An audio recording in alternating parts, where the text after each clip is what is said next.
اومدم داخل محله هاشون که خود اهالی بیشتر اونجا زندگی میکنن، کسب و کار کمتره.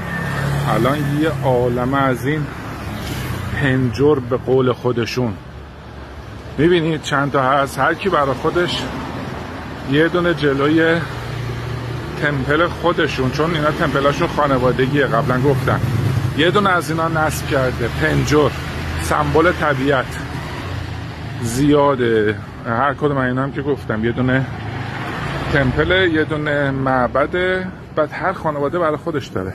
یعنی الان یه دونه معبده، اون یه دونه معبده، اون یه دونه معبده، هر کدوم از اینا جلو یه دونه معبد نصبه.